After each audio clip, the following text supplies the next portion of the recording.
Good morning, church. Good morning. Ayan, ang dami nakapula. Merry Christmas. Batiin natin ang isa't isa. Merry Christmas. Merry Christmas. Merry Christmas, everyone. Merry Christmas. Palakpakan natin si Lord.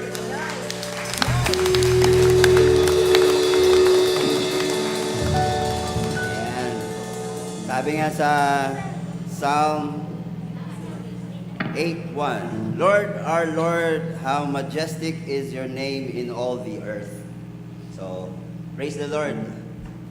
Ang kanyang pangalan, no? Pupurihin natin sa araw na ito. Sama-sama tayong mawit at pagpuri, Panginoon.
Lord, maraming salamat po, Panginoon, dahil tunay nga, Lord God, na Ikaw ang Diyos, Lord God, na buhay, na napakabuti, Panginoon, at pinakadakila sa lahat, makapangyarihan sa lahat, Panginoon.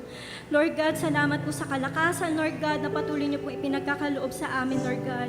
Salamat po sa buhay, Lord God, na ibinigay niyo po sa amin, Panginoon. Lord, tunay nga na Ikaw ang tanging dahilan, Lord God, kung bakit namin pinagdiriwang ang Pasko, Panginoon. Ang pangalan niyo lamang ang aming pinupuri, Lord God. Lord, salamat po dahil sa kabila ng mga pagsubok, Lord God, na andyan ka upang samahan kami, gabayan kami, Panginoon. At Lord, kung ano man po mga alalahanin namin, Lord God, ay aming ipinagkakatiwala sa inyo, Panginoon. Dahil tunay nga, Lord God, na mahal mo kami, Panginoon, at hindi mo kami iiwan at pababayaan, Lord God. Lord God, ang nais po namin, Lord, ay maitaas lamang ang inyong pangalan, Lord God, mapapurihan, sambahin ka sa araw na ito, Panginoon. Lord God, we pray na buksan niyo po ang aming puso't isipan, Panginoon, na ituon po namin ang aming buong atensyon sa iyo lamang, Lord God. Lord, we pray for the movement, Lord God, of the Holy Spirit, Lord God, sa bahay-sambahan na ito, Panginoon. Linisin niyo po ang aming puso't isipan, Lord God. Lord, maraming salamat po, Lord God. Lahat po ng aming gagawin ngayong araw na ito, Lord God, ay iniaalay namin sa inyo, Panginoon. We commit this day to you, Lord God. In Jesus' name we pray. Amen.